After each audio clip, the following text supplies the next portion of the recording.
6 anti-dragon bolts settled into their tracks. The sound was quieter than the drowned gong. Wood touched wood. Winding hooks clicked. A crew chief called the seated depth on each engine, and 6 assistants answered. The paired heads pointed past General Wavesong toward the assembly awning, blue metal on one edge and furnace red on the other. Both cores recoiled inside my chest. The rebuilt part of my right lung tightened with them.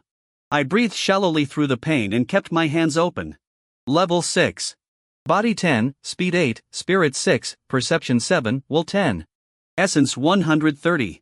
Azure Influence 18 against Crimson 23, a difference of 5. The imbalance could sharpen technique surges, color emotion, and like my right eye. It could not take my speech or a limb unless the difference reached 7. Core ledger remained locked. My injuries supplied the rest of the argument against heroics. River rot had taken a lower section of my right lung before Crimson regrowth rebuilt one fresh aligned piece. The new tissue remained raw, weak, and stitched. Every 6th breath caught. The fractured rib had not joined cleanly. My right shoulder was torn deeper after the underwater escape, and my back still seized where furnace muscle had been used without air or alignment. The opposing dragon channel in my left thigh pulled beneath its dressing. Old arrow and core glass damage kept 2 fingers numb.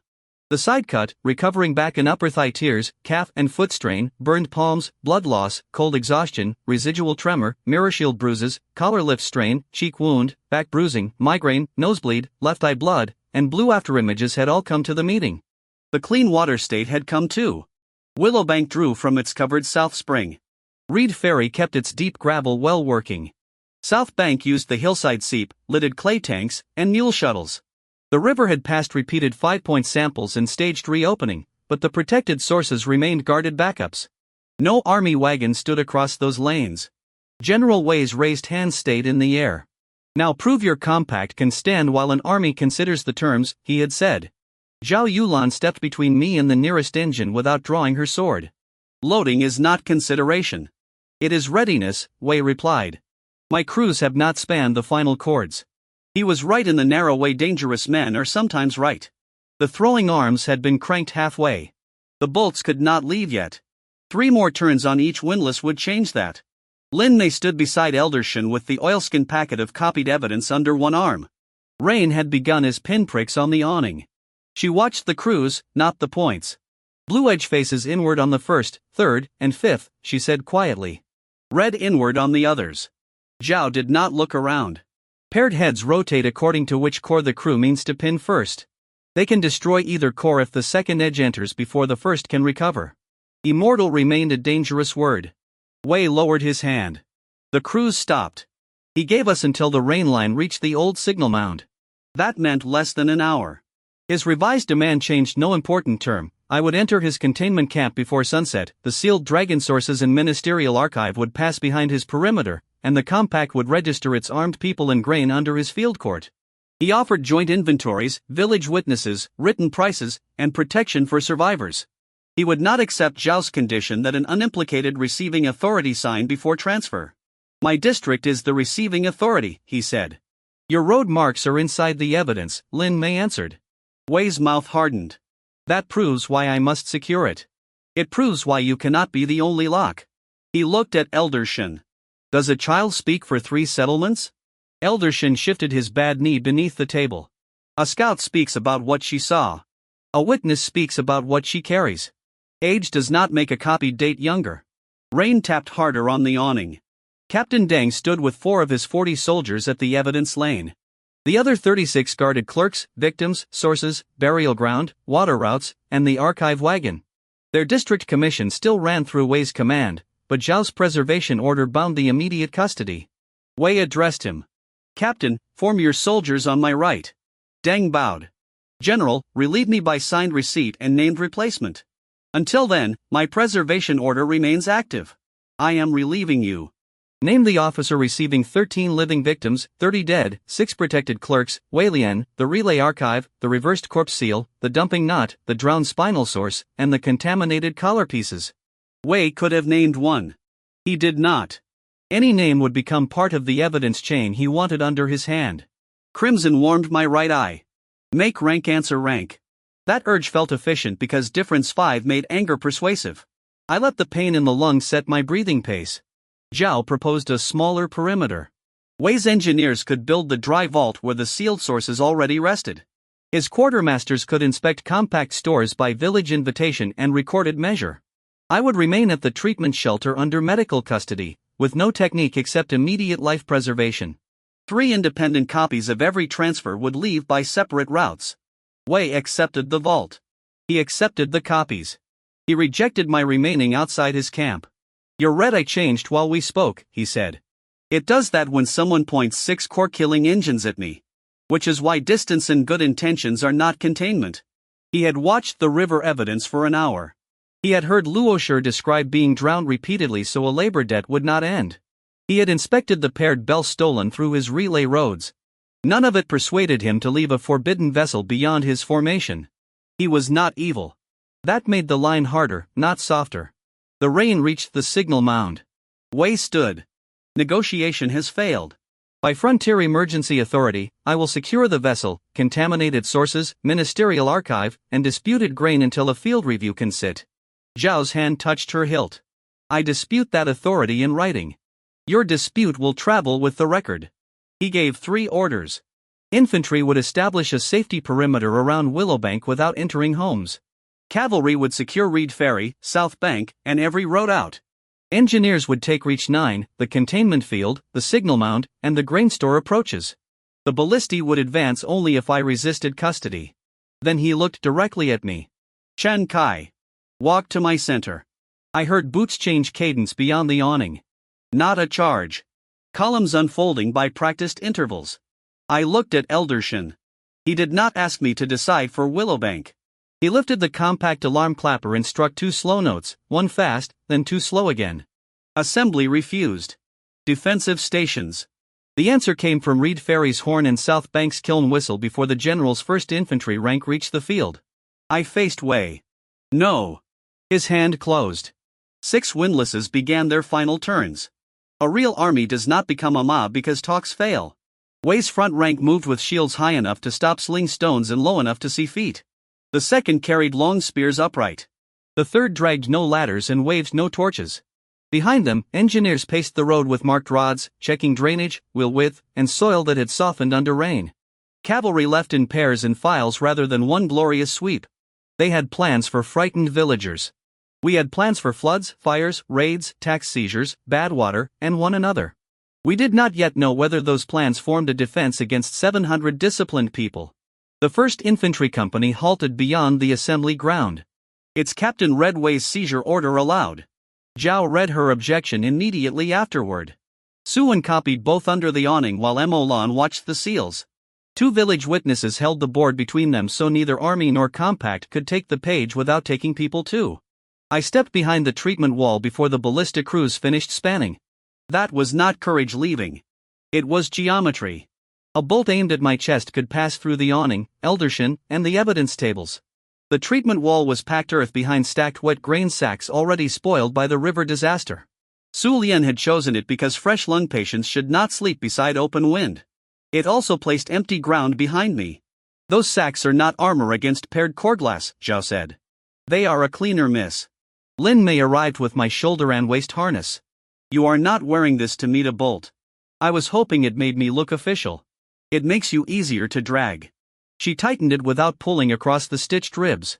Su Lian checked the lung through the back of my coat, listening as rain thickened. Her expression made every physician I had ever annoyed seem gentle. "No wind step on a wet breath," she said. "No furnace muscle through that shoulder. No smoke near my shelters. If the new section tears, I close the wound before your war." Noted. Repeat it. If the lung tears, you win the argument. I always win after cutting begins. The compact's defense had been designed to preserve what made resistance worth attempting. Children, people with fever, the 13 river victims, and anyone unable to run moved toward willow shelters behind the South Spring. The 30 dead remained in the marked dry burial field under family and village guard, outside direct sight lines. The 6 protected clerks split into 2 groups with duplicate abstracts. Wei Lian stayed with Deng's inner custody. The Master Archive remained sealed on its wagon for the moment because moving it during seizure could be called theft. Grain did move. Not out of hiding places dug that morning. The compact's founding rules had already divided reserves among 3 locally controlled stores. Each store held village grain, loan remainders, and emergency shares under separate keys. Wofen opened Willowbank's public ledger and issued household measures early. Reed Ferry loaded its lawful portion onto boats. South Bank moved seed jars from the road store to kiln cellars under a vote called by Lin Xiao. No one carried more than the ledger allowed. If soldiers captured a store, they would find what the board said should remain. Eldershin sent Wei a written offer: the army could buy cooked food, fodder, and clean water at public rates while review continued.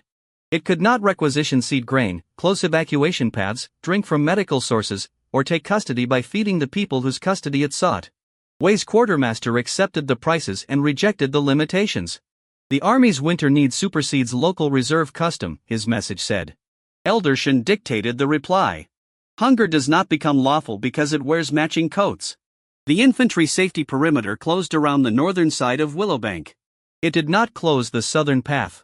Lin Mei had expected cavalry to take roads first. She had sent goat herders through irrigation cuts before the negotiation ended, carrying knotted cords rather than papers. Every cord named a route, rendezvous, and fallback. The compact alarms carried decisions after that. No messenger needed to cross the main road. Zhao watched the cavalry banners divide.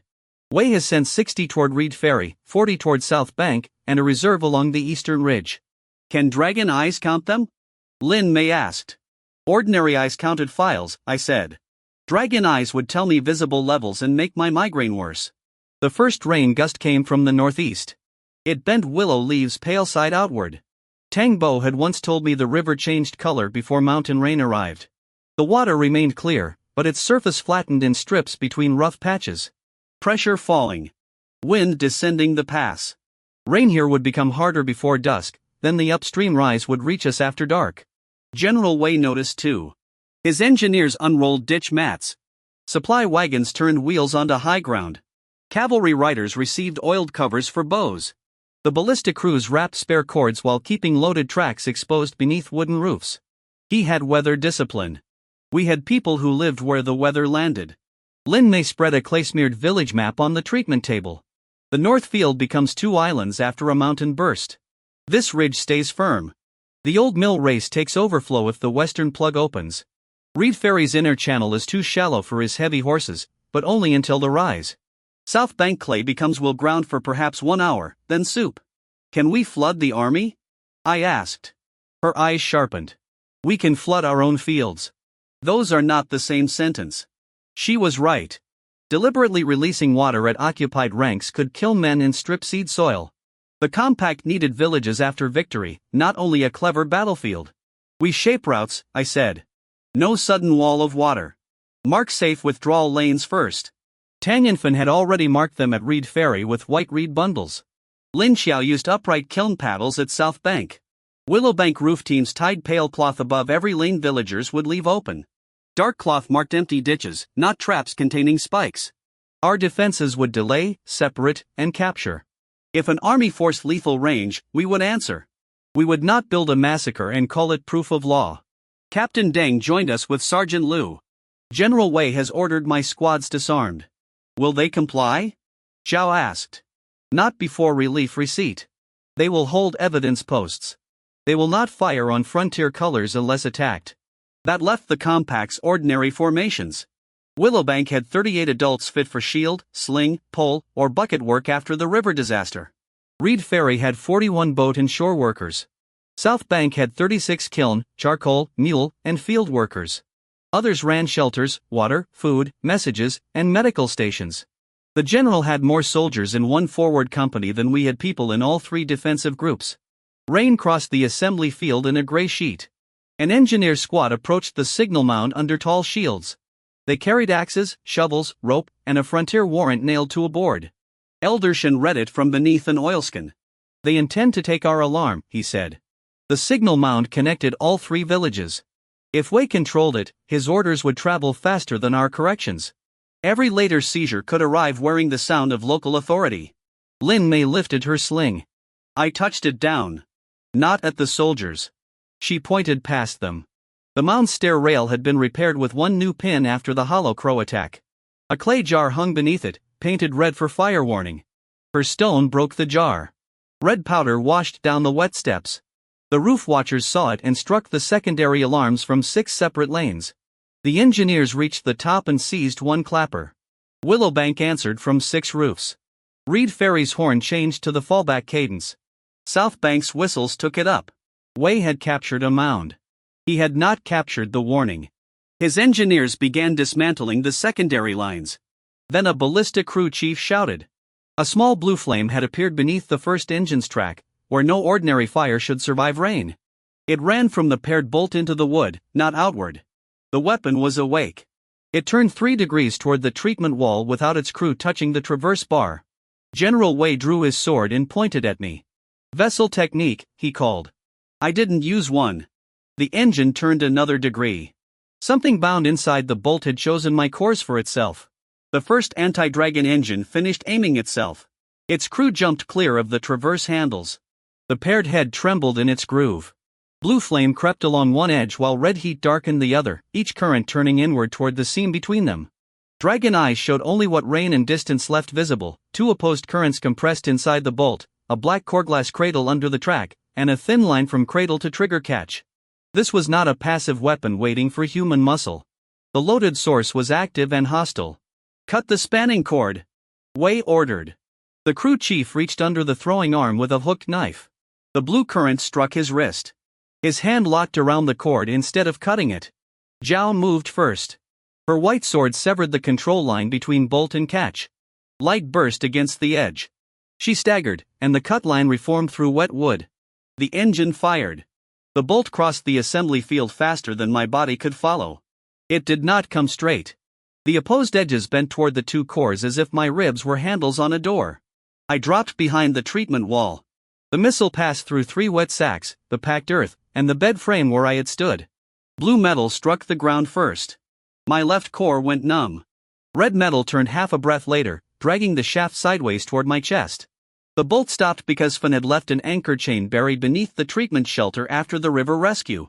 The red edge caught one iron link. Earth erupted. The shaft tore a trench 2 paces from my head and pinned the chain against stone. My right lung folded around the impact pressure. I coughed blood onto my sleeve. Su Lian reached me behind the wall. The rebuilt section still moved, but a stitch at the outer wound had opened. She controlled it with 2 fingers and gave me permission for 1 local stabilization, no deeper. I spent 5 essence on mending breath. Current essence fell from 130 to 125. Azure influence rose from 18 to 19, narrowing the difference to 4.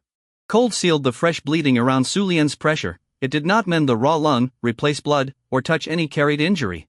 Body 10 had kept the blast from breaking every rib. It had not made damaged tissue new. The ballista source strained to pull its bolt free. The black cradle beneath the distant track shone through rain. The engine crew fought their own traverse bar, trying to turn the empty frame away from us. First crew, abandon. Way shouted. Other engines unspan. 2 crews obeyed. 3 could not. Blue and red currents had entered their windlass hooks. Men who tried to release them found their elbows pulled toward the tracks.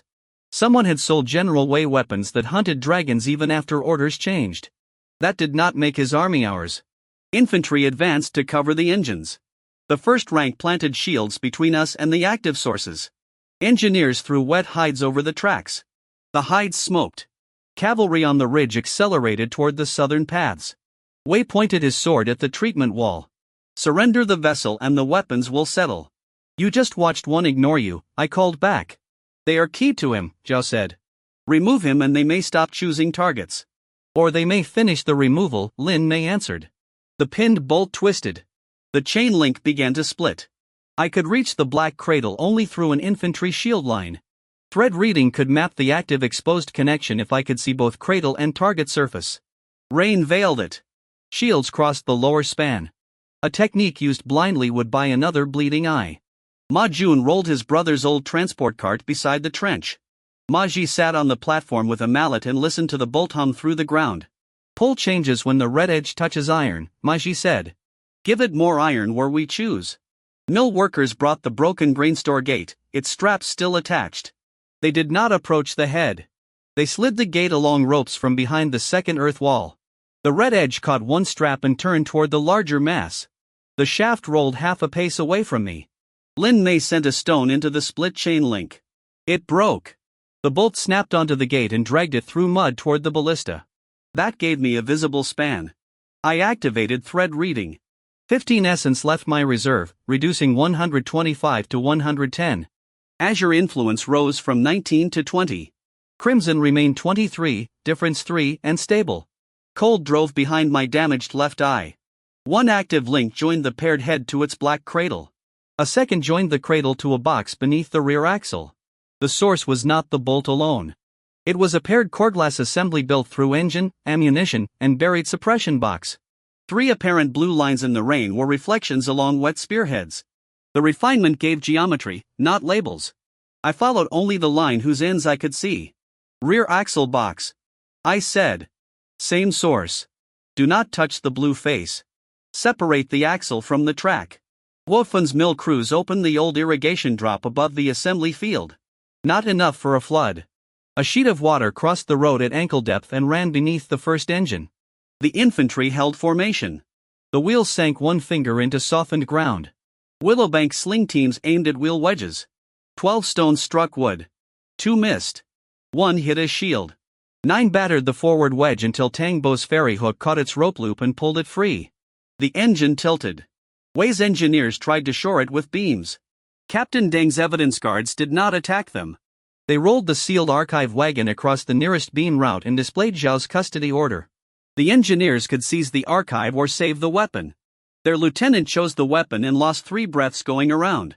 The source line remained visible. I shut thread reading before the shields closed. My left eye watered blue.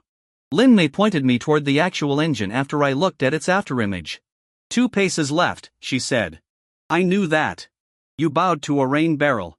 The treatment bolt hauled the iron gate hard enough to expose its paired head. Zhao pinned the shaft with her sword. The opposing edges crawled up her blade. She could hold it for seconds, not destroy it. The first ballista leaned farther.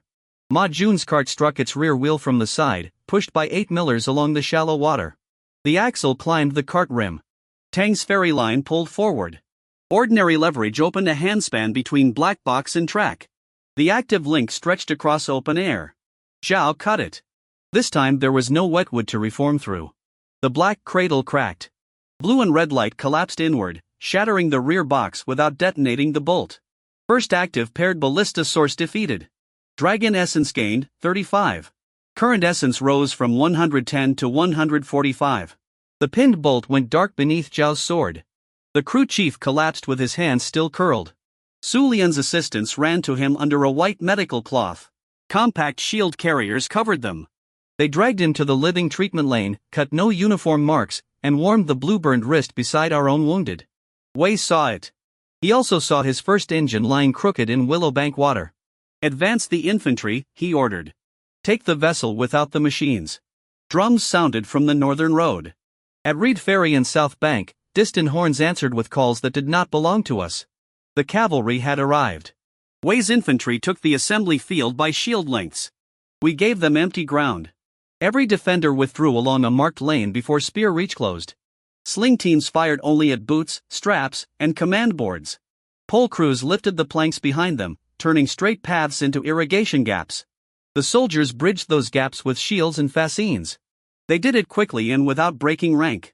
The delay bought 6 minutes. 6 minutes moved the last fever patient beyond the spring. It carried 3 archive abstracts down separate paths. It put 2 roof teams above the grain lane and gave Eldershan time to convene the Willowbank store holders under a rain awning. Wei's quartermaster reached the grain store with 20 infantry and a clerk. He brought scales, seals, and a requisition board already written. The amount named would feed the army for 12 days and leave Willowbank below its seed reserve before winter. Eldershan sat on a stool in front of the locked door. This store has owners, he said. The quartermaster bowed correctly. Frontier emergency law permits seizure with compensation. Whose emergency? The pass garrisons. Then show what the garrisons ate, what remains in your train, and which villages already paid. The clerk had summaries, not the supporting route books. Suwon had seen that form in Wei Lian's archive. He stood beside Eldershan under witness protection and named the columns missing from it. The quartermaster ordered him aside. Su declined and held up Zhao's seal. The infantry captain did not strike an elderly irrigation keeper or a protected clerk. He ordered the door opened by force. Willowbank's key holders stepped forward, Wofen for the mill share, 2 widows for household reserve, a farmer named Bo-E for seed grain, and Eldershin for compact emergency stores. Each held 1 key. None opened the lock. The engineers used a pry bar. They found the door was not barred against them.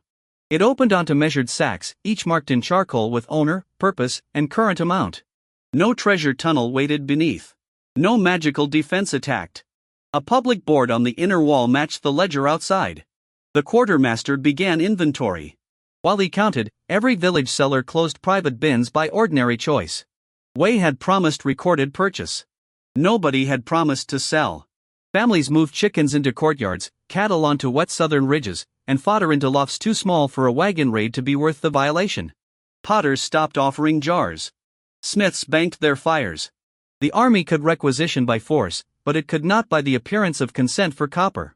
At Reed Ferry, cavalry found the main landing stripped of boats. Tang Bo had not sunk them. Wen had moved every hull into side channels behind reed screens, with owners aboard and cargo records tied under the thwarts. 60 riders could see boat tracks. Horses could not follow them over 3 feet of water. The cavalry captain read Wei's order from the bank. Tang read the ferry guild's answer from mid-channel. The army could cross on the northern stone ford 3 miles upriver. It could hire boats under named terms. It could not seize hulls that carried patience, grain shares, or evidence copies. The captain sent engineers for rafts. Boatmen removed every loose timber from the public shore before they arrived. At South Bank, 40 cavalry entered firmer clay than Willowbank's fields. Lin Xiao let them reach the kiln road, then closed both cattle gates behind the last village herd. Charcoal wagons occupied the only stone turn broad enough for horse files. Their owners sat on the shafts holding title tallies. Moving the wagons meant arresting them one by one. Wei's officers had been told not to enter homes or granaries before our answer. The answer had been no. His emergency order now allowed seizure, but every seizure created a witness, amount, owner, and reviewable act. The compact's law did not make soldiers physically unable to steal. It made taking expensive in legitimacy and slow in time. An army can spend legitimacy when it expects quick victory. Wei spent it carefully. He ordered Willowbank's public store sealed but not emptied until the full count returned. He ordered private bins untouched. At Reed Ferry, he permitted raft construction but forbade burning reeds out of frustration. At South Bank, he directed cavalry around the wagons rather than over the seated owners. Then his logistics train arrived from the pass. Lin Mei counted wagons through a roof slit. 24 grain carts. 12 fodder. 8 medical and tool wagons. 6 spare bolt carts. Livestock behind. Enough for 12 days? I asked. Not with all the mouths I saw. Wei had brought a winter column expecting resupply from his district. The seizure demand was not only control. His past garrisons were hungry. That gave us leverage and danger in equal measure. Starving an army beside villages could turn discipline into looting. Feeding it without terms could turn our compact into its granary. Eldershin offered cooked millet for 3 days at the same rates villagers paid after the river closure, plus fodder sufficient to keep horses alive. The offer required army labor on road drainage and written exclusion of seed grain. Wei accepted the labor and refused the seed exclusion. Then he gets 1 day, Eldershin said. The public kitchens opened under village ladles. Soldiers queued by unit, weapons stacked within sight of their own guards. Each company received the same measure. The wounded ballistic crew chief received broth before anyone asked whether his engine had tried to kill me. The army watched that too. On the northern field, infantry reached the treatment wall. I had moved again. Su Lian's shelter stood empty except for boiled cloth, low beds, and one sign Su had written, medical property, intake moved south. The soldiers searched without overturning the beds. Their captain found my bloody sleeve and followed drops toward the spring lane. Lin Mei had made those drops from the basin Su Lian used after I coughed. The trail ended at an irrigation fork where 3 paths left through chest-high willow. My actual route lay behind the infantry.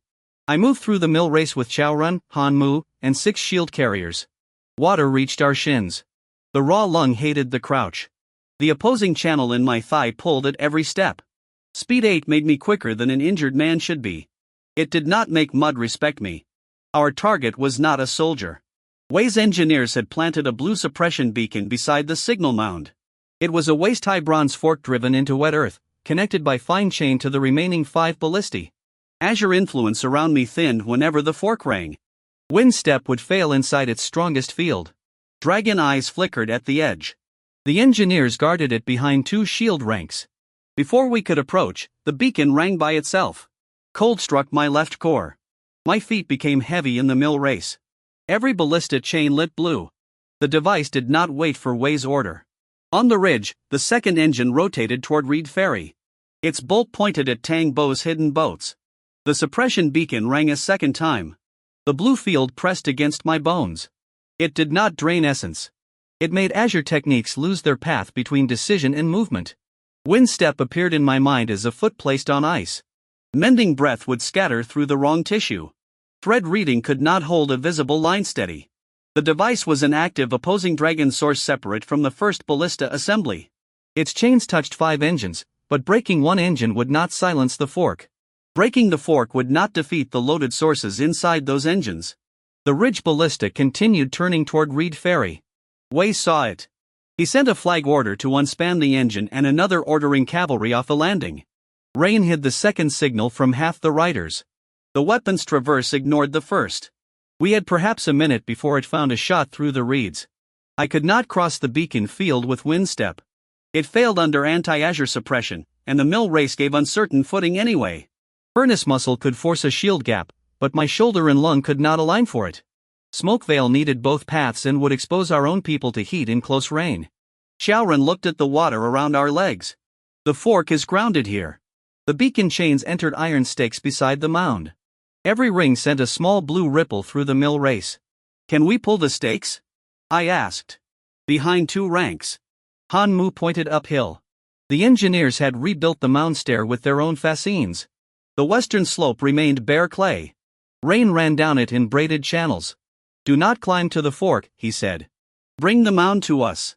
Willowbank irrigation crews had shaped that hill over generations. The signal mound was partly natural earth and partly spoil from the old mill race. Ma Ji knew which buried channel had once cut under its west side. Eldershin knew why it had been filled. A spring flood had taken the original tower. A runner cord carried the question. 3 knots came back from Eldershin, open only to the red mark. That mark limited the release. Beyond it, water would undermine the graves on the far shoulder. Wolfen's crew lifted the old mill gate one handspan. Xiao and Han used ferry poles to clear reeds from the buried inlet. Water entered dark earth beneath the mound. Way's engineers noticed the new current. Their lieutenant ordered 4 men down the west slope with shovels. Willowbank shield carriers met them at the red powder line. No one charged. 8 villagers braced farm boards edge to edge. The soldiers pressed with tall shields. Mud took everyone's boots. Spears remained upright because using points would turn a pushing contest into killing. The army had body 6 in formation training. Our front had field labor, known footing, and downhill water. The line held for 3 breaths, lost 1 pace, held for 2, then bent around a willow stump the soldiers had not seen. Lin Mei's sling cracked against an engineer's shovel blade. He lost the tool. Her next stone broke a chain ring on the nearest ground stake. Blue pressure flickered. I moved through the weak instant with ordinary steps.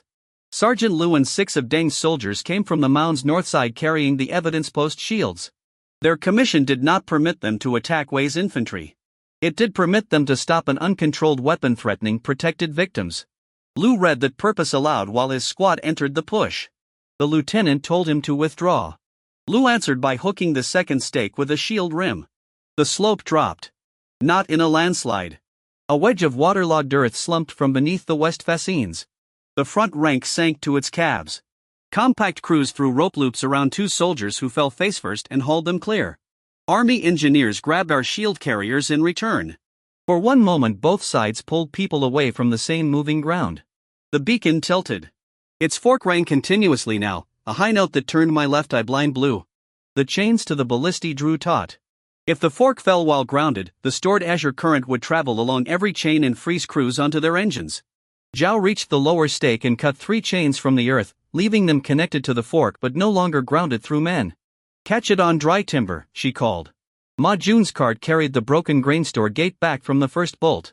Millers rolled it beneath the leaning beacon. Wet iron straps remained dangerous, so they laid kiln paddles across the top as insulation. The mound settled another foot. The bronze fork fell onto wood. Blue fire spread toward the iron straps. I had one technique suited to breaking a hot metal attachment, and it belonged to the path already stronger inside me. Ember Fist would add 1 Crimson influence. Current balance was Azure 20, Crimson 23. Difference 3.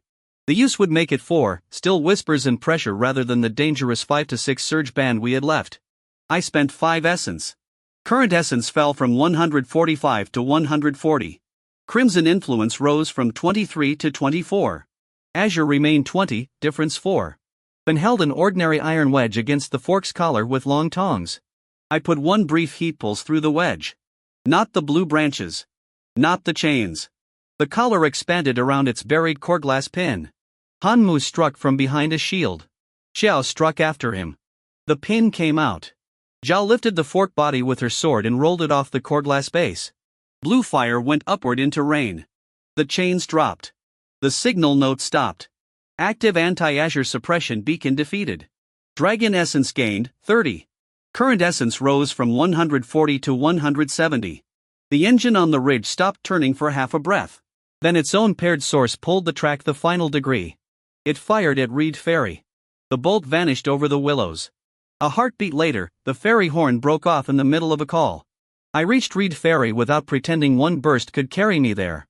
Wind Step cost 20 essence and added 1 Azure influence. It could change 1 short angle from known footing if breath, freedom, and control held. The beacon field had ended, but the road was rain-slick and my right lung supplied only a narrow breath. I saved the technique for one place the scouts had marked, a flat stone crossing the upper irrigation cut where cavalry watched the bridge. Lin Mei ran ahead by the willow paths. Zhao took the road with 8 of Deng's soldiers. I moved with Han Mu and the Millrace shield carriers until the stone came under my left foot. The cavalry saw us. 6 riders lowered spears and spread to close the far bank. Their formation left no ordinary exit through the center. The irrigation cut was deep enough to trap my bad leg. I set the left foot on the known stone, drew 1 measured breath through the rebuilt lung, and activated Windstep. 20 essence left my reserve, reducing 170 to 150. Azure influence rose from 20 to 21. Crimson remained 24, difference 3, and stable. The single lightened angle carried me past the lead spearhead and onto firm turf beside the horse's shoulder. I did not attack the rider. I slapped the reins outward and let his trained horse avoid the cut. My lung caught at the end of the breath. The technique ended. The other 5 riders turned faster than I could accelerate again. Han Mu's shield line reached the stone. Zhao's white sword flashed on the road. The cavalry captain called his people back rather than trap horses against an irrigation edge. We ran the rest normally. Reed Ferry still stood. The bolt had struck the old horn tower above the landing. Blue metal passed through the bell frame. Red metal curved down toward the hidden boats and embedded in a ferry cable wrapped around the tower base. The paired pull had torn half the roof away and dragged 2 moored hulls from their side channel, but Tang's inner anchor lines held. The horn collar hung from his waist rope beneath a broken platform. He was alive. Hun and Pei Shan lowered him to Su Lian's Reed Ferry assistance before anyone touched the bolt. The ridge engine was one source with its ammunition and cradle. The bolt still carried its active reach. A line of blue-red pressure crossed the rain between tower and ridge whenever the clouds lifted enough to see it. Wei's 60 cavalry had divided. 20 held the north road. 20 guarded engineers building rafts. 20 entered the ferry yard on foot after leaving horses on high ground.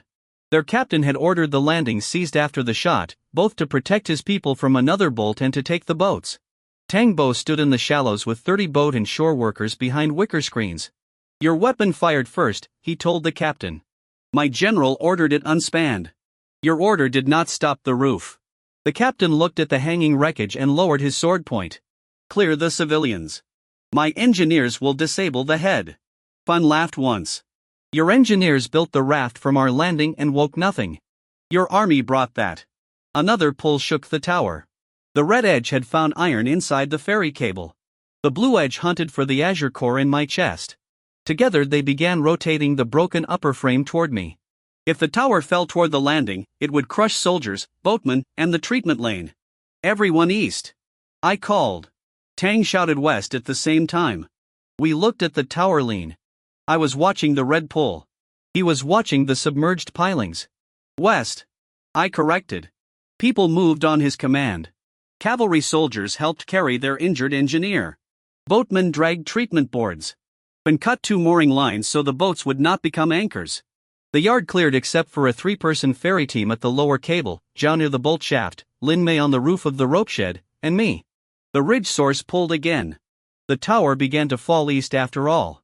A buried piling had snapped. Tang swore and changed the route. The last ferry team ran west. This was why evacuation lanes needed more than one answer.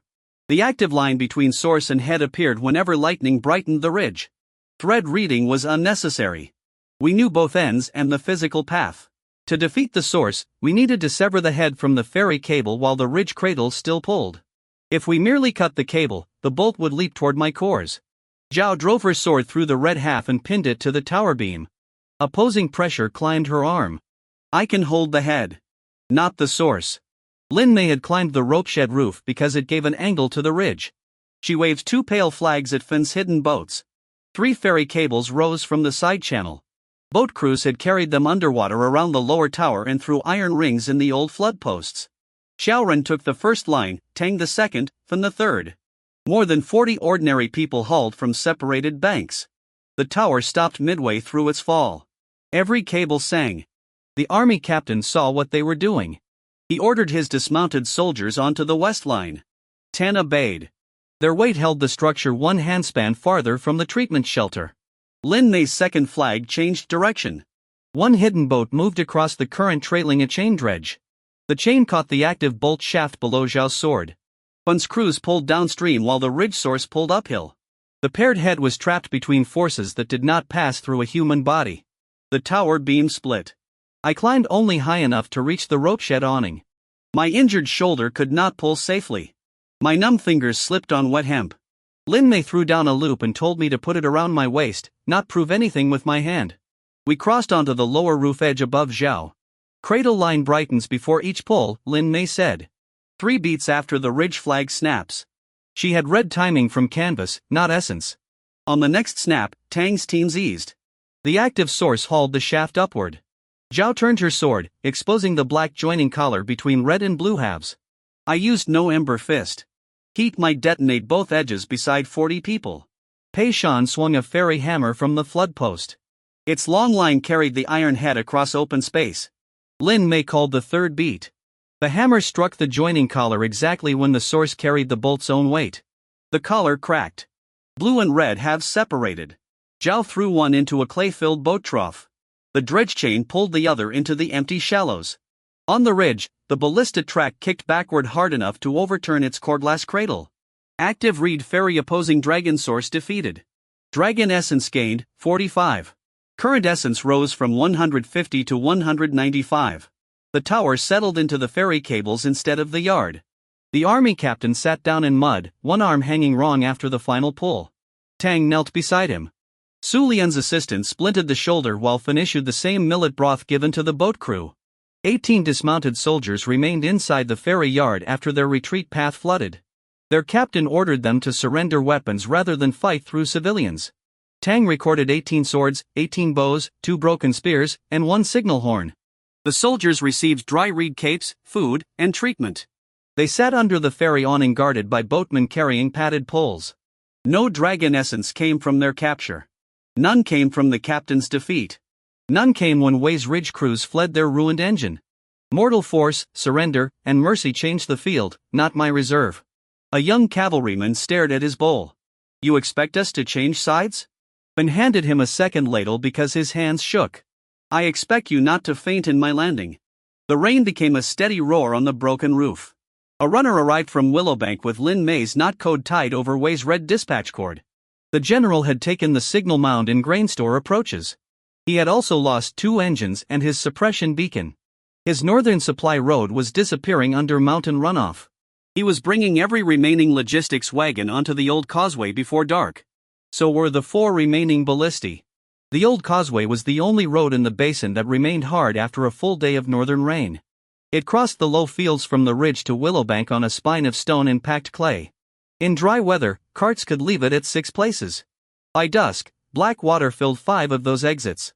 The 6th led to South Bank's Kiln Road, where Lin Xiao's charcoal wagons still occupied the broad turn. General Wei knew the causeway could become a trap. He also knew leaving his grain, fodder, medicine, tools, and spare ammunition on the soft ridge would destroy the train without our help. His engineers placed drainage crews ahead of every wagon. Infantry guarded both shoulders. Cavalry tested each exit before the heavy wheels reached it. The 4 ballistae traveled separately with 20 paces between engines so one failure could not block all. We did not attack the wagon animals. Lin Mei's scouts cut no throats and burned no grain. They followed the train from willow cover, counting wheel crews, relief teams, and which drivers looked at the sky before the road. 2 scouts were children too young for fighting and old enough to know every cattle path. Their only task was to carry colored reeds between adults. One found a culvert Wei's engineers had missed because it lay beneath a farmer's private fence. The farmer, Yen Tu, gave permission to open his fence and refused permission to break the culvert. We need the road shoulder to drain slowly, Lin Mei explained. If we block it, water rises over the stone. Then use my upper gate, Yen Tu said. The lower cut feeds winter onions. Her first plan changed. That mattered more than my approval. Tang Bo left the 18 Reed Ferry prisoners under Fun's custody with 4 injured soldiers and 2 compact guards at every awning entrance. The prisoners kept their own company order for food and latrine turns. Their captain retained no weapon, but he could call names when healers needed a man moved. A written list of wounds, surrendered arms, and personal property traveled to Wei under a white flag. Wei sent back the names of 3 missing riders and demanded immediate release. Tang replied that one had a broken shoulder, one a deep shin cut, and one had not been captured at Reed Ferry. The 2 fit prisoners could leave on parole if they carried the medical list and promised not to scout on the return path. Their captain accepted for them only after each man agreed. The released pair walked back with bowls in their hands. On the causeway, soldiers watched them pass. Our supply operation began behind the train rather than in front. The army's livestock herd oxen for heavy wagons, spare horses, and 40 neat goats followed under 80 train guards. Mountain runoff crossed their path at the low ridge. Compact scouts opened Yen Tu's upper gate. Water spread over a broad fallow plot, never higher than an ox's fetlock. The animals slowed. The wagons did not stop. Then every village bell north of the herd rang the loose livestock alarm. Willowbank families opened their own uphill pens. Cattle and goats called across the rain. Wei's herd animals turned their heads and bunched toward the sound. Army handlers fought them back without whips at first. The train guard widened to keep the road. Boatmen rose from the drainage ditch with reed screens. They did not close around the animals. They created a dry-looking lane toward Yen Tu's fenced field. The herd chose it. The army handlers followed because fighting a panicked ox on a stone spine can overturn 3 wagons. Once the herd entered, Yen Tu shut the upper gate and opened the inner pen. His neighbors brought fodder. The handlers found themselves inside a field with 30 compact workers at the fences and water covering the causeway behind them. Their lieutenant could fight out. He looked at the animals eating and asked for terms. Every handler retained a knife for livestock care but stacked spears. The compact recorded 80 train guards and handlers under field restraint, along with the herd. They received shelter in 3 barns, hot grain, dry foot cloths, and treatment for 2 crushed toes and a bitten hand. Yen Tu charged the army for fodder at the public rate and entered the amount beside each animal group. The Causeway Train had lost its rear guard in draft reserve without a body left in water. Wei shortened his column. Infantry from the front went back to protect the last wagons. That reduced pressure at Willowbank's store and signal mound.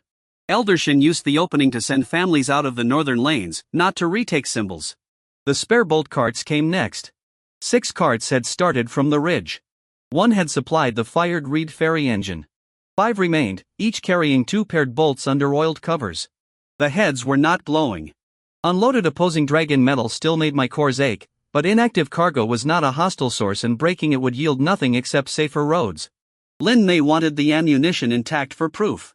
Zhao wanted it separated by edge, sealed in clay, and never brought near the drowned fragment evidence. Captain Deng wanted a custody record before anyone touched a cover. Then wanted the carts off the causeway before rising water floated them into a river. All 4 were right enough to be inconvenient. We used the army's own released prisoners to carry an offer. If the ammunition crews halted at the old brickyard, Zhao and Wei could place joint seals on each cart while compact witnesses dug dry separation pits.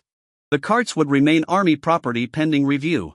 In return, the compact would open the south bank will turn for Wei's food wagons. Wei refused joint custody but ordered the spare bolts halted anyway.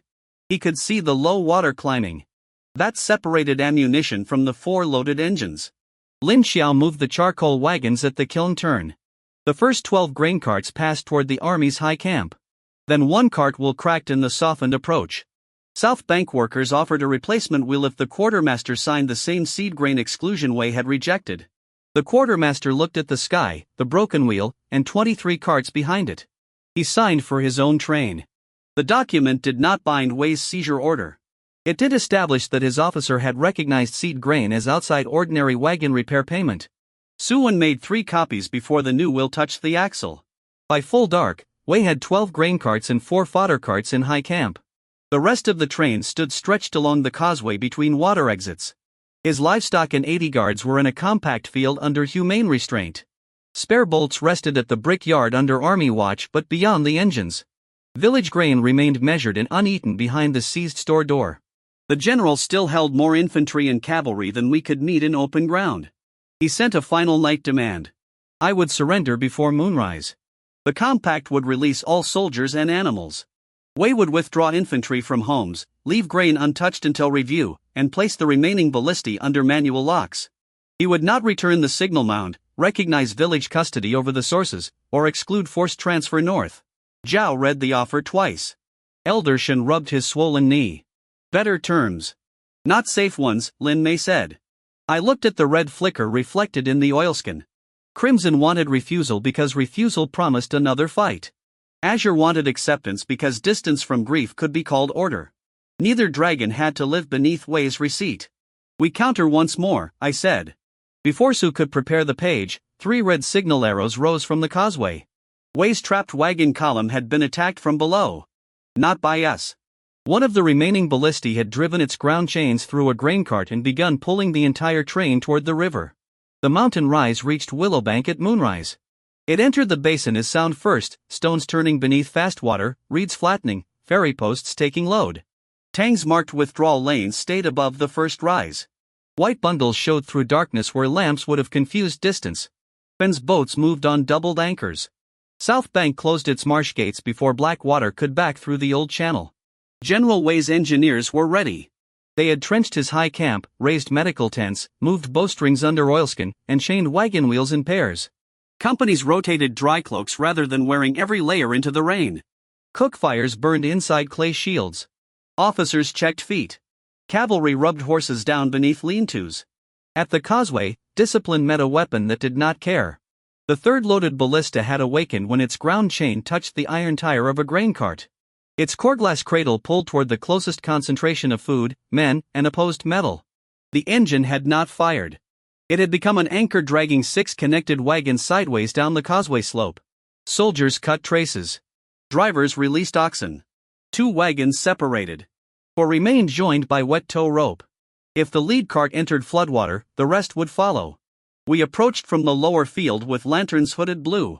Wei approached from high camp with 2 infantry companies and engineers. Our lines met on opposite sides of the same sinking train. Do not cross my front, his colonel warned. Then stop pulling against us, Fen replied. Army teams hauled uphill. Compact boat lines hauled downstream but toward a shallow capture shelf, not the river channel. The forces twisted the grain carts between them. Lin Mei climbed a willow to read the water. Rice peaks here before the upstream road, she called. You have less than half an hour. Then the lower field drains first. Wei arrived on horseback and looked at the rain, the tree, and the wagon wheels. My engineers calculate an hour. Tang pointed to foam collecting on the wrong side of a ferry post. The old oxbow is taking the first pressure. When it fills, your hour becomes 1 shove. Wei believed local evidence enough to change formation. Half his infantry moved off the causeway onto the high crossridge. That gave us room and surrendered him nothing. The active engine pulled again. A tow rope snapped. Its end struck 5 soldiers. One fell between wagons with a broken thigh. Zhao entered under the wheels and shielded him while Sergeant Liu and 2 army engineers dragged him out together. The ballista's blue edge began to frost. The red edge heated the wet grain cart until steam rose from sacks. Fire and grain in rain. Crimson loved the simplicity. Smoke veil could give workers a concealed lane through ballista sight, but this close it could also blind drivers, carry heat under wagon covers, and worsen my damaged breathing. We had ash from South Bank's covered braziers and enough open crosswind. The civilian evacuation lane downwind was clear. Lin Mei checked all three conditions before I considered the cost. Current balance stood azure 21, crimson 24, difference 3. Smoke veil would add 1 to each path and keep that difference. It would cost 25 essence. I activated it from the lower ditch. Current essence fell from 195 to 170. Azure influence rose to 22. Crimson rose to 25. Difference remained 3 and stable. One short lane of hot smoke and ash crossed between the active ballista and the 4 linked wagons. It did not poison the soldiers or choose enemies. Wind carried it where we had measured, hiding the workers for several breaths while stinging every exposed eye, including mine. Army engineers used those breaths to crawl beneath the grain carts and sever tow knots. Compact boatmen attached separate lines to each axle. Drivers cut the last ox traces. Zhao reached the ballista track and found the black cradle pulsing beneath it. We did not break the source. The engine was active, but destroying it while 4 grain carts pressed against the track could ignite food and throw paired fragments through both formations. We isolated its load instead. Army wedges locked the throwing arms. Boat lines turned the emptying carts one at a time onto the shallow shelf. Soldiers passed grain sacks hand to hand up the causeway while South Bank workers received them under an awning and kept army marks visible. My smoke veil ended before the wind shifted. The last ash blew into an empty field. My lung answered with a hard cough. Su Lian, who had come because wounded men were predictable, pushed wet cloth over my mouth and ordered me out of the ditch. The ballista remained alive but unable to pull more than its own frame. Wei ordered his crew to abandon it. Zhao and 2 of his cultivator engineers set opposing blank seals around the cradle without claiming defeat. We would deal with the source after grain and people were clear. Then the oxbow filled. Tang's half-hour became one shove. Water crossed the lower field and struck the causeway flank. The isolated engine slid. Its ground chain tore free of the grain cart and wrapped a willow. The entire ballista swung into the flooded ditch, still locked and still active. Blue-red light vanished beneath brown water. The system remained silent while the source pulled beneath the water. It was still dangerous. Zhao marked the position from 3 fixed trees. Then stationed a boat beyond its pull. Wei posted 6 engineers on the high bank. Both sides recorded the submerged engine as active and unrecovered. The remaining 3 ballistae reached high camp without incident. Their crews unloaded the paired bolts and placed them on separate clay beds under Wei's manual locks. Inactive weapons produced no essence. The 2 destroyed engines, the defeated beacon, and the submerged source remained distinct in every inventory. At midnight, the lower field began draining on Lin Mei's schedule. The causeway wagons stood. No grain had burned. 1 army soldier had a broken thigh, 5 had rope injuries, and 3 compact boatmen had smoke-irritated eyes. Su Lian's treatment tents received all 9 by Mound, not Banner. Wei came into the shared medical lane without guards close enough to hear. "You could have let my train go into the river," he said. "Your grain would have followed. My army would have needed your stores. And hungry soldiers would have entered homes. Saving your train saved our problem from becoming worse." He watched Su Lian reset the broken thigh while the soldier bit a leather roll. "You still refuse custody?" "Yes. My pass holds 14,000 civilians behind it. If the garrisons fail this winter, your 3 villages do not remain free because your ledgers were elegant." There it was, not greed, not only rank. A real frontier behind the frontier. "Then show the compact the mouths and stores," I said. "By what can be spared. Let every village see the same account. Do not take seed and call the resulting famine distant. A general cannot submit every ration order to village debate. No. But he can submit seizure to review." Wei looked toward the high camp. "You mistake survival for authority. You mistake authority for being the only survivor allowed to count." His expression closed. At dawn, he issued orders for a full advance on Willowbank. Not a raid. Not a frightened charge. Infantry would take the South Spring and Burial Field. Cavalry would cut the Willowbank South Bank Ridge. Engineers would raise a bolt tower above the flooded fields, giving the 3 unloaded ballistae clear lines into every evacuation route. The paired ammunition would come from the brick yard under 2 companies. He had seen our weather and adjusted. Now he meant to end the argument before another night. Wei advanced on 3 drums. The center infantry came down the causeway in 4 shield blocks. Engineers walked inside each hollow square carrying bridge planks and bundled stakes. The cavalry used the eastern ridge, where rain had peeled mud from stone. A separate column moved toward the South Spring under white water flags, daring us to attack men who claimed to be securing a clean source. Behind them, the bolt tower rose wagon by wagon. Way's engineers had designed it for frontier walls, 2 heavy carts side by side, timber uprights locked into iron shoes, a third platform lifted between them by compound tackle. One ballista could sit above shield height while the other 2 covered its base. The tower did not need dry ground if 40 men held the guy lines. The paired ammunition remained at the brick yard. Lin May's scouts watched its escort. 2 infantry companies surrounded 5 bolt carts. No ditch trick would separate them. No village formation could meet them in the open. So South Bank closed the road behind them. Lin Xiao's kiln crews rolled empty clay sledges into the narrow turn after the escort passed. Charcoal workers dropped wheel pins into separate covered pits. Mule teams pulled the sledges crosswise. The ammunition could continue toward Wei. Returning for more supplies would require dismantling a barricade under witnesses who owned every vehicle. At Reed Ferry, Fin loaded no prisoners into boats.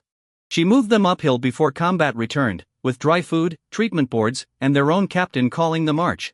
16 remained after the 2 parole releases. All 16 reached Yen Tu's barns, joining the 80 train guards under separate roles. The injured cavalry captain traveled on a litter carried by 2 boatmen and 2 of his own soldiers. Wei's cavalry struck the ridge first. 40 riders came in 2 lines, the rear offset to exploit any gap the front opened. Sling stones could frighten horses but would not stop trained mounts before lances reached us. Lin May stationed no one across the crest. She placed field workers below it behind low terrace walls, each team holding ropes threaded through loose reed bundles. The first line crossed the crest. Workers pulled. Reeds lifted from the wet grass in fluttering rows, not beneath hooves but beside them. Horses turned away from movement and bunched toward the center. The riders corrected. The second line slowed instead of colliding.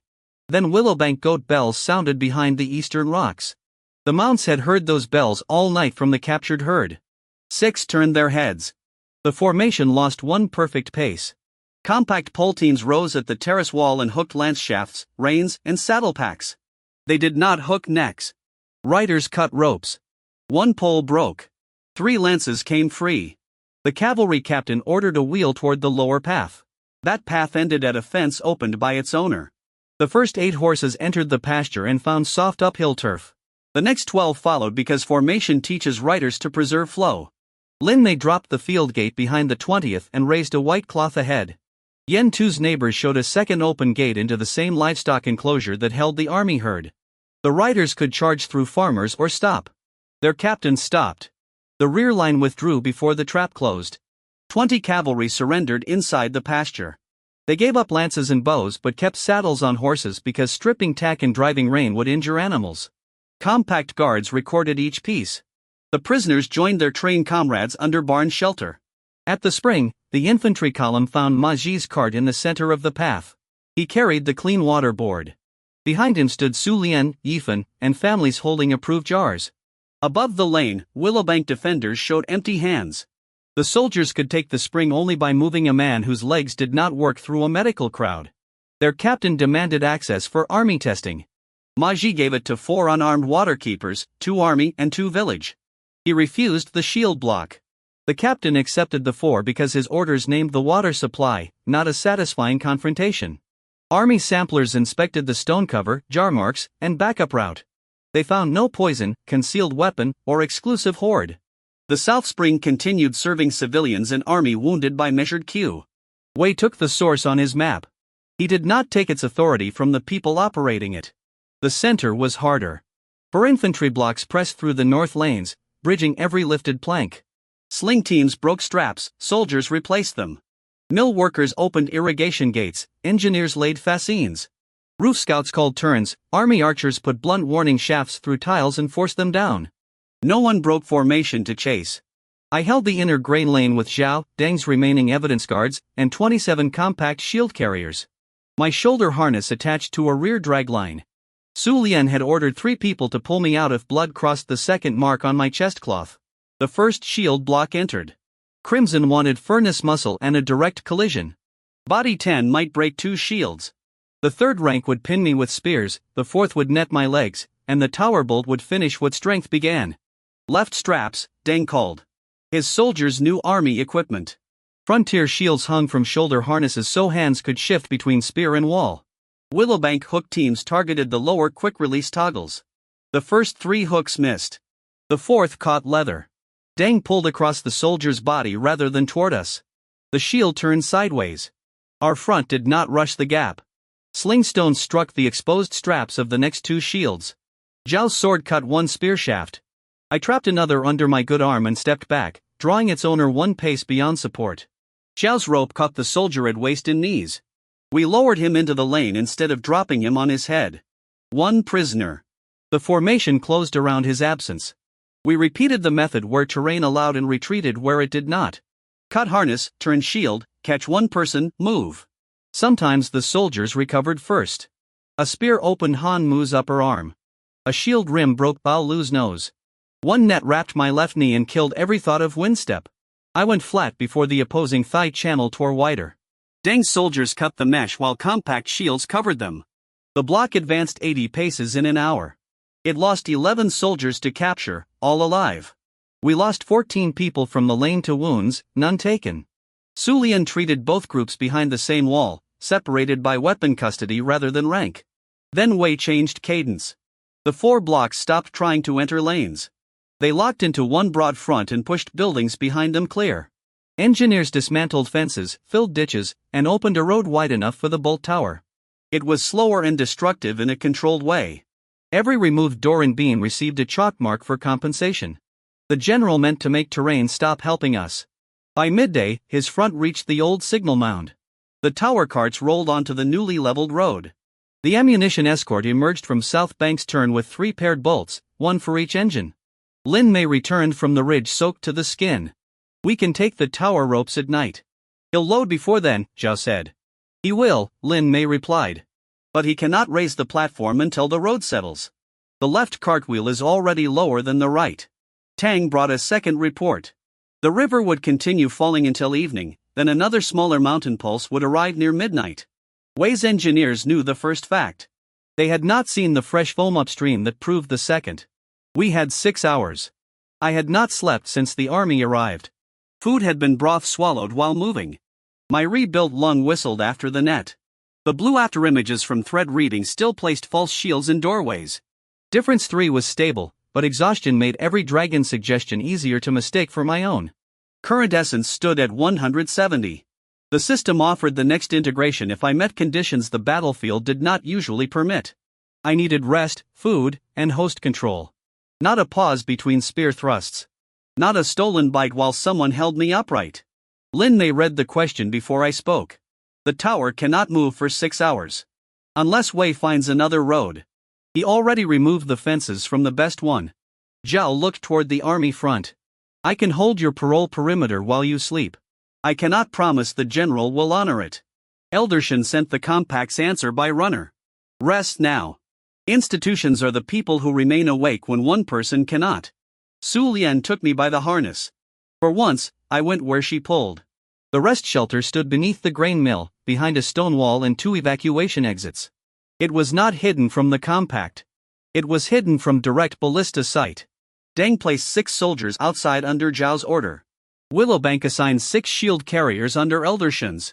Su Lian controlled the door. Lin Mei left after showing 3 scouts where to bring only reports that changed the 6-hour estimate. I ate before trying to sleep. 2 bowls of soft millet. Salted greens. Broth with pieces of goat no one pretended were plentiful. Su Lian made me wait between swallows while she listened for fluid in the rebuilt lung. The food stayed down. She removed the blood-marked chest cloth. The local mending breath had stabilized the reopened stitch. It had not erased swelling. The new lung section remained weak. The net had bruised my left knee around the old opposing channel. My right shoulder had lost more movement. The fractured ribs still shifted under pressure. Blue light hurt the damaged eye. Leveling will not repair any of this, I said. I remember, she answered. Do you? I am attempting to sound responsible. Sleep. You are bad at it while awake. Outside, army hammers struck the tower road. Inside, the mill will turn with the falling water and made a slow wooden knock. I counted it until the sound stopped being a threat. I slept through 2 full watch changes. Not unconsciousness after drowning. Not fever collapse while others held a surgical frame. Genuine sleep, entered by choice after food, behind a perimeter I had not personally arranged. When I woke, 4 hours had passed. No enemy stood in the room. The compact still held the South Spring, burial field, all 3 village stores, 13 living river victims, 30 dead, the protected clerks, Walian, the archive, and the sealed corruption sources.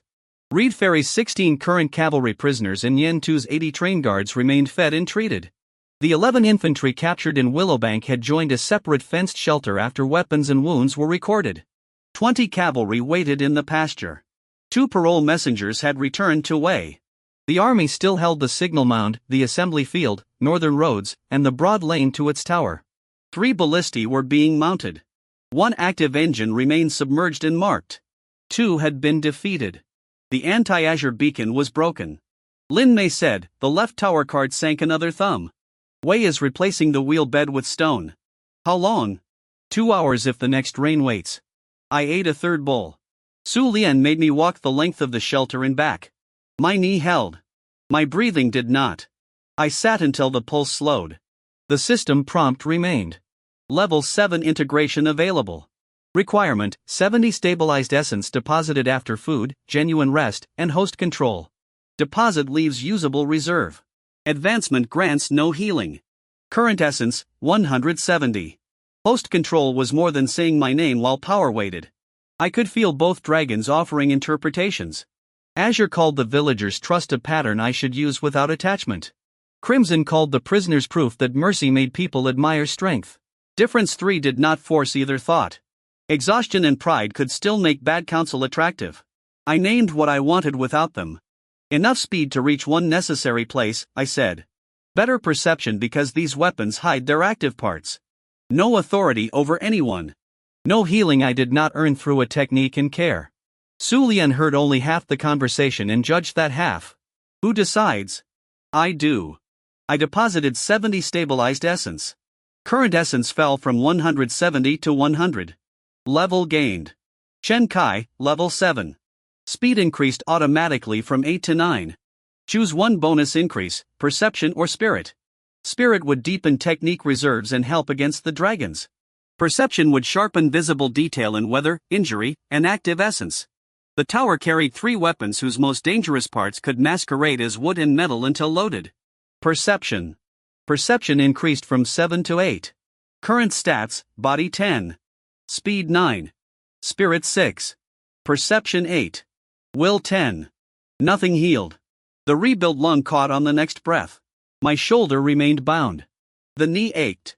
The fractured rib, thigh channel, numb fingers, old cuts and tears, burns, exhaustion, blood loss, eye injury, and every other carried wound stayed where they had been. An Azure technique became available, not mastered by knowledge alone. Azure Sky Step. Cost, 30 essence. Influence change, Azure +2. 1 midair redirection from a real contacted surface, a weapon, branch, roof edge, or falling piece of debris. It was not flight, hovering, or ascent from nothing. It required a timed breath, deliberate contact, and a usable limb. Without contact it failed.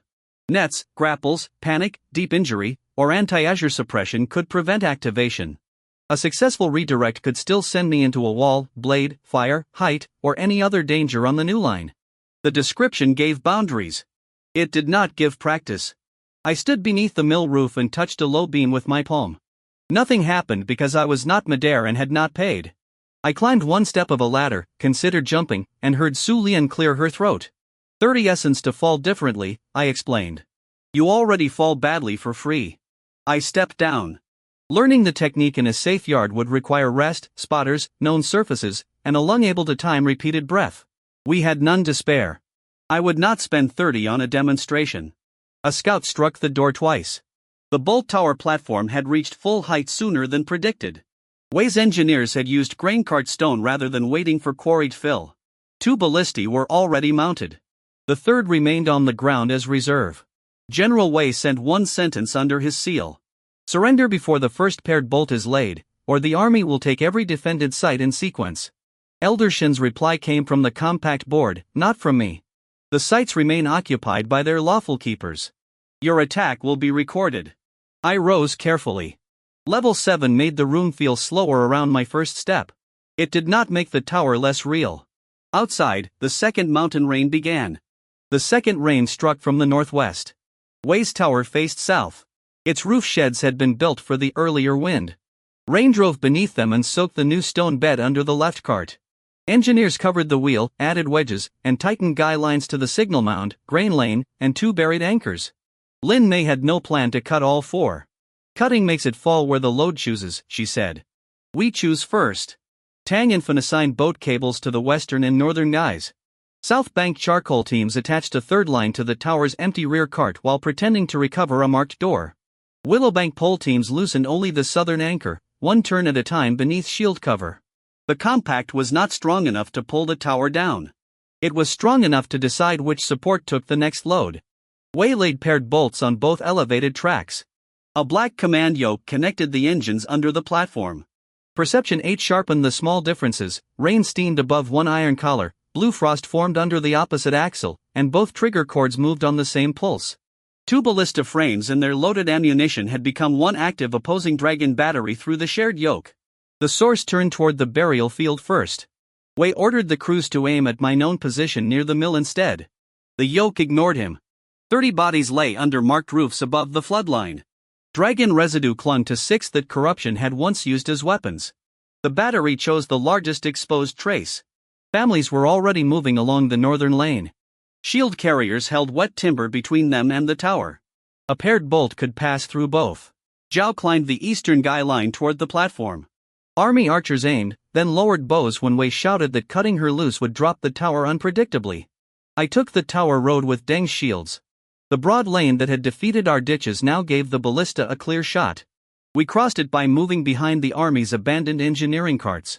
The battery tracked my course through wood. Each traverse pulse dragged the platform left, adding load to the sinking wheel. First northern mark. Lin Mei called from a roof. Tang's cable teams hauled. The western guy took tension. The tower leaned away from the burial field by less than a handspan. The first engine fired. Zhao struck the bolt as it left. Her sword could not stop it. She changed the first edge enough that the missile passed above the burial roofs and entered the signal mound. Red metal hooked buried iron. Blue metal pulled toward me. The shaft tore sideways through the southern guy line. The tower lost 1 support. Second mark. Lin Mei shouted. Bun's northern cable tightened. South Bank released the rear line by measured lengths. The platform began falling west, toward an empty flooded field. Wei ordered every crew down. 1 ballista assistant remained caught. Blue current had locked both hands around the loading claw. Zhao reached him and cut the iron tool on either side of his fingers. He fell toward the escape net while she stayed beside the command yoke. The second engine rotated downhill.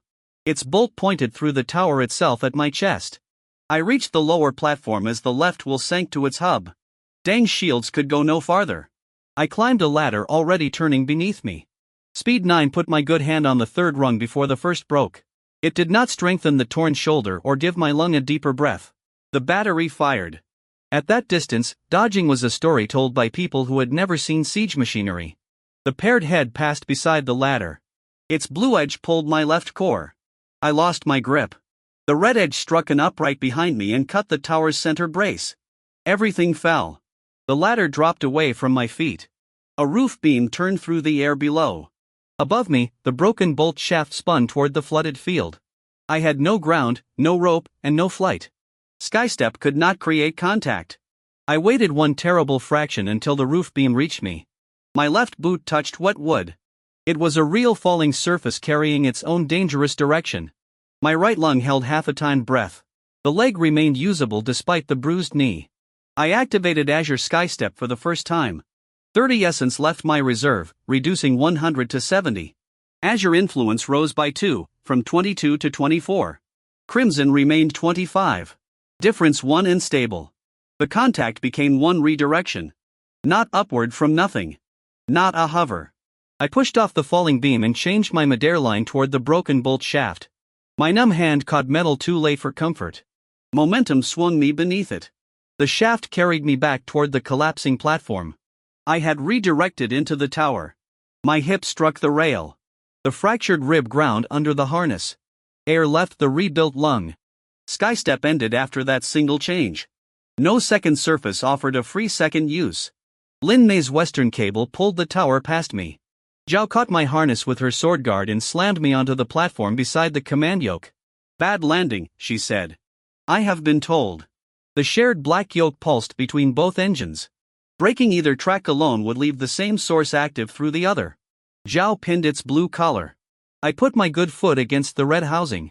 Below, Tang and Fan hauled the outer frames in opposite directions while Lin Xiao's team released the rear cable.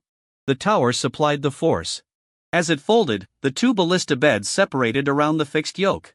Iron bolts screamed out of timber. The black cradle stretched between tracks. Zhao cut the blue collar. I kicked the red housing clear at the same instant, using body tan and falling weight rather than furnace muscle. The command yoke split before the tower struck the flooded field. Active paired tower battery source defeated. Dragon essence gained, 40. Current essence rose from 70 to 110. Both loaded bolts went dark. The platform hit water and broke around us. Compact cables slowed the western side. Army escape nets caught the east. Zhao and I fell into waist-deep floodwater beneath an angled roof sheet. I could stand. That simple fact mattered. The rebuilt lung drew one ragged breath, then another. My hip burned. The shoulder had opened under its binding. Level 7 in Skystep healed none of it. Around us, soldiers and villagers pulled trapped people from timber. No one cheered until the last engine crewman answered his name. General Wei stood on the signal mound in rain, looking at 3 ruined engines, 1 submerged engine, 1 unloaded reserve, and a tower spread across the field. Then he drew up his remaining infantry for a final advance. Wei Tsung had lost his engines, not his army. More than 500 infantry, cavalry, engineers, archers, train crews, and camp guards still answered his drums. Some held high camp. Some guarded the brickyard ammunition and unloaded reserve ballista. Some occupied Willowbank's north lanes. The rest formed around the signal mound in a square deep enough to turn on any approach. He put wounded and non-combatants inside. He placed no prisoners at the front. His outer rank carried shields, the next spears, the third bows under oilskin. Engineers filled gaps. Cavalry waited at 2 corners for a break. His objective narrowed. Take the archive wagon, the contained sources, and me. Leave grain and spring for later. The army advanced toward the evidence field. The compact could not stop that square by meeting its face. We did not try. Lin Mei's scouts cut drum cords at 3 relay posts. Roof watchers copied the remaining cadence and sounded false pauses from behind the formation. Wei changed to flags. Rain and low willow roofs reduced their reach. Company captains kept local order, but the square's corners began turning a breath apart. Tang and Fan opened the mill race to the red mark. Shallow water crossed the broad roadways engineers had made by removing fences. It did not sweep soldiers away. It carried loose fascines out of filled ditches, reopening the gaps beneath their own rear ranks. South Bank mule teams brought back the empty clay sledges. They blocked the eastern cavalry corner after riders committed to the narrow lane. Willowbank pole crews lifted harness toggles at the western corner. Reed ferry boat lines pulled abandoned engineering carts into both retreat paths. The square kept moving. That was what discipline did. It accepted delay and preserved pressure. I rode Ma Jun's cart beside Eldershan, not because I had become too grand to walk but because Su Lian had tied my hip and chest to the side rail. Zhao stood on the rear step. Deng's 40 soldiers formed around the archive wagon under their existing order. Compact defenders held roofs, ditches, and cross lanes. Wei saw me and shifted the square. Archers raised bows. I was within range. A volley could kill everyone around the cart even without dragon metal. Eldershan lifted the compact grain ledger above his head. Suwon lifted Wei's quartermaster receipt recognizing seed grain. Emolan raised the copied disposal routes carrying frontier marks. Luosher stood under Su Lian's arm at the far evidence shelter and held her suspension ring statement. Captain Deng displayed the unanswered relief form. These were not shields. They stood outside the arrow lane behind walls and raised copies from separate places. Killing one record could not erase the others. Wei ordered bows lowered. He came forward with 40 armored guards. Zhao met him in the assembly field. Their blades touched once, then separated. She was stronger. He was an experienced soldier fighting inside his own formation, using shield rotations, spear substitutions, and ground his engineers had leveled. Her concealed cultivation could break his guard.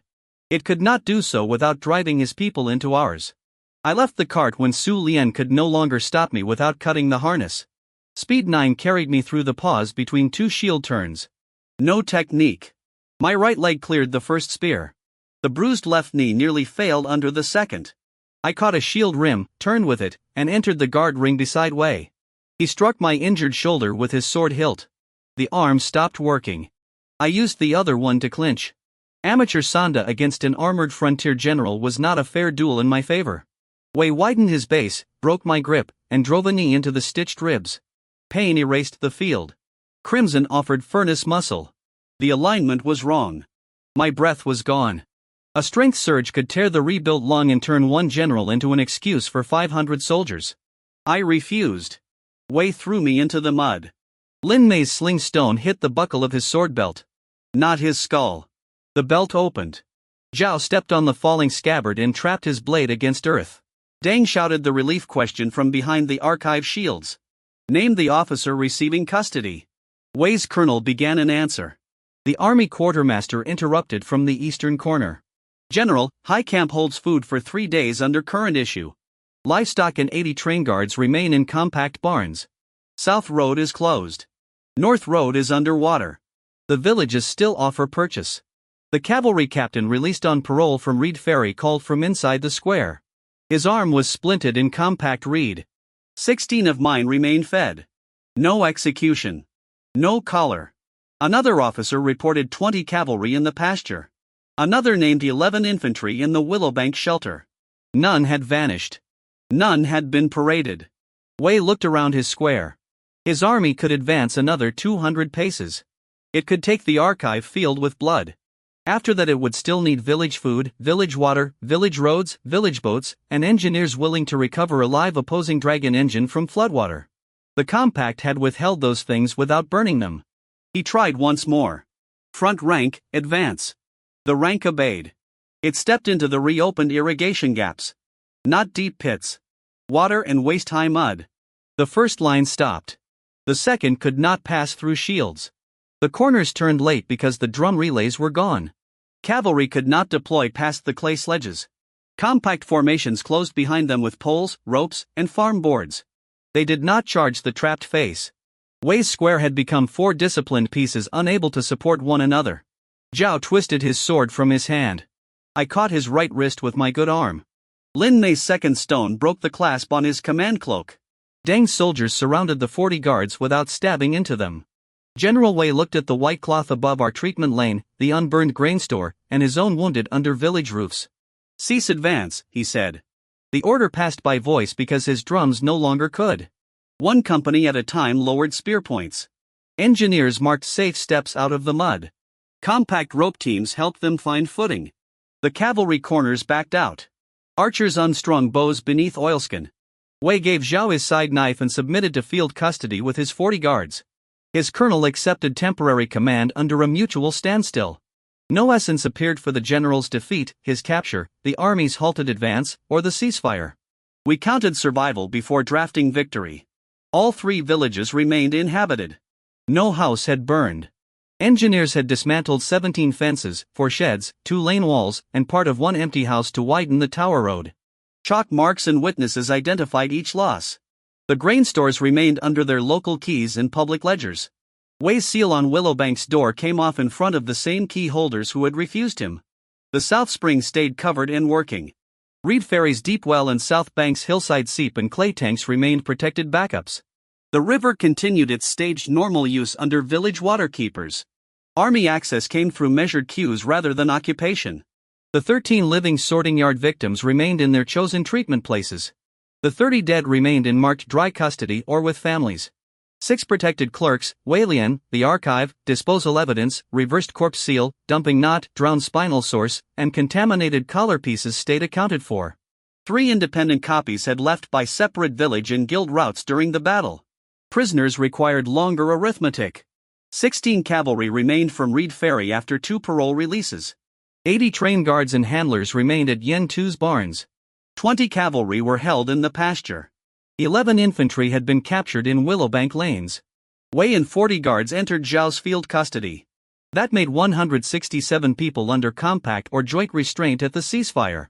Wounded members of those groups remained inside the same totals, not added again because they occupied treatment beds. Every group received food, water, latrine space, shelter by medical need, and a property list. Serious injuries went first to Su Lian and Yifan.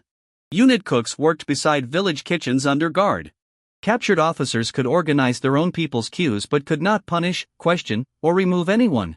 The colonel released 14 compact defenders detained during the Northern Lane advance. They returned with their names and injuries recorded. No exchange silently changed the 167 Army intake before the truce table opened. We recovered the submerged ballista with Wei's engineers after floodwater fell. But anchored 2 boats upstream. Tang ran a cradle beneath the frame. Zhao and the Army's cultivator engineers maintained blank opposing seals around the live black box while I remained on shore. They separated its ground chain, bolt track, and core glass cradle, then lowered each into different clay-lined pits. The system awarded me nothing. The third high camp ballista had never been loaded or activated. It remained intact under joint seals. The 2 tower frames shared 1 command yoke and had yielded 1 award when that active battery source broke, not 1 reward per piece of timber or bolt. The first assembly source, suppression beacon, Reed Ferry source, and tower battery were the 4 distinct active sources I had meaningfully helped defeat. No defeated source paid twice. Inactive ammunition, mortal captures, the ceasefire, and the later controlled recovery paid nothing. The clean ledger left me at level 7 with Essence 110, Azure 24, and Crimson 25, Difference 1 and stable. Speed was 9 and Perception 8. The core ledger remained locked. Skystep had 1 paid use and 1 terrible landing behind it. Su Lian reopened my shoulder dressing and found a deeper tear. The hip carried a dark impact bruise. The rebuilt lung still moved but leaked blood into my cough after Wei's knee. The rib, thigh channel, numb fingers, old wounds, burns, exhaustion, eye damage, and blood loss remained. She ordered me onto my left side before any treaty discussion. General Wei sat under guard 2 shelters away.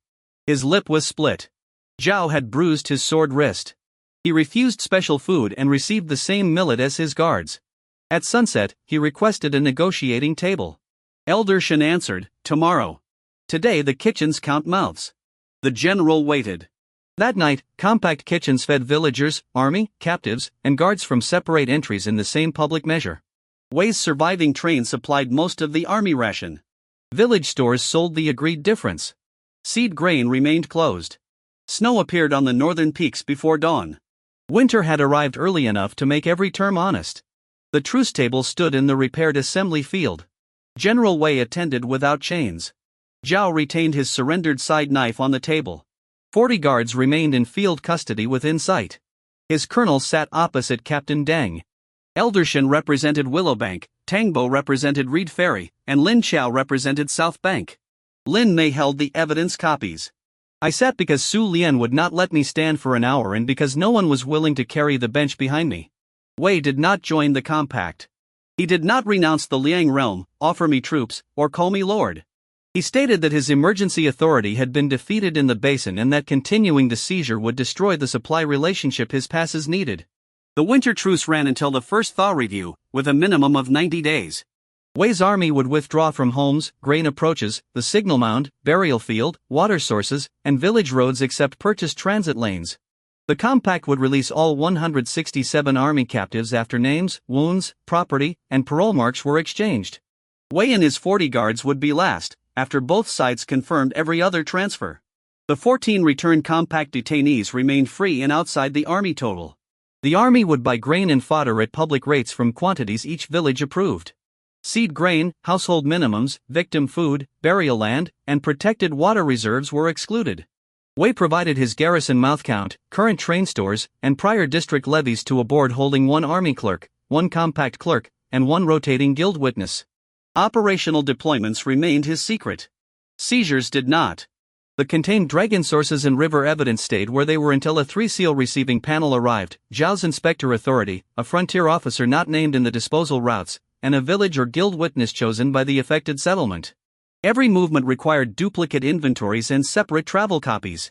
The ministerial archive in Wei Lian remained with Captain Deng's physical custody under Zhao's examination order. Wei's field court could send questions and observers. It could not become the sole judge of records bearing Wei's district marks. The 6 anti-dragon ballista frames received individual dispositions. The first wrecked frame and its separated source stayed in clay at Willowbank. The second frame and Reed Ferry bolt remained stayed under reposing seals.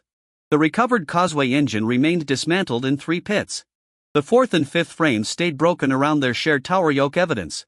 The sixth, never-activated reserve could return to Wei only after its cradle and every paired bolt were separately sealed for review. No engine entered a village loaded. Compact alarms, local formations, prisoner rules, and review meetings remain lawful disaster militia functions through winter. Wei could station scouts beyond agreed sling range. The compact could watch them. Neither side could conscript from the other's custody or punish a person for giving food, treatment, or testimony during the battle. Compensation claims for 17 fences, 4 sheds, 2 walls, 1 empty house, the broken ferry tower, injured animals, used fodder, army engineering labor, and village grain would be heard monthly. The first labor payment began immediately. Wei's engineers rebuilt the signal mound steps and ferry roof under Tang's direction. We argued over wording until afternoon. Wei wanted temporary tolerance. Eldershin insisted on recognized local operation. They settled on undisturbed operation pending review, which pleased nobody and could be tested by a court. I wanted a line forbidding weapons aimed at burial grounds. Zhao replaced my anger with broader language covering civilian shelters, water points, marked graves, medical lanes, and evidence sites. Wei accepted because the rule bound the compact's slings and smoke as well as his engines. Lin they added that medical treatment created no debt, oath, enlistment, or custody claim. The released cavalryman with the splinted shoulders signed as an army witness. At sunset, General Wei pressed his seal into winter ink. Eldershin, Tang, and Lin Xiao added their settlement marks. Zhao sealed the evidence provisions. Dang and the colonel signed the transfer roll. Lin Mei and Su Wen signed as witnesses, not dependents of anyone at the table. The captives left by groups. 16 cavalry from Reed Ferry first. Then 80 train guards and handlers, with every animal and tool checked. 20 pasture cavalry followed. 11 infantry from Willowbank walked out under their sergeant. Wei's 40 guards received weapons only beyond the agreed line. Wei left last after Zhao returned his side knife. He paused beside my bench. You won because my weapons turned, my road flooded, and my officers preferred receipts to graves, he said. We won because those things mattered before you arrived. His eyes went to the village alarms, kitchens, waterboards, and people repairing his tower damage beside his engineers. Do not assume this truce survives the court. I don't.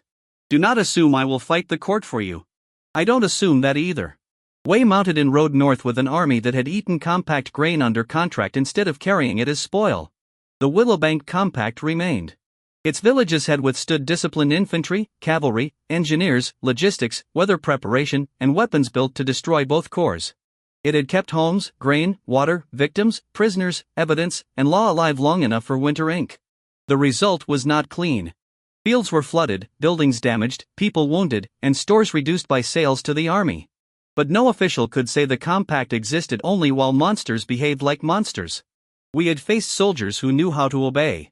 They had learned that villages could do the same for rules they chose. Night settled over the withdrawal road. A South Bank scout arrived before the last army torch vanished. He carried a strip of red leather burned with a crown-shaped brand. It had been tied to the gate of an abandoned kiln east of the ford. Zhao touched it with the tip of her sword. Heat answered from inside the leather. Crimson influence in my chest leaned toward it like flame toward an open door. On the back, someone had written in fresh soot. The twin vessel has defeated the frontier's chain. Let him claim the furnace crown, or another will claim it in his name. Below the words was a thumbprint pressed in melted corglass. Not mine. Far beyond South Bank, the eastern clouds turned red from a fire too large to be a kiln.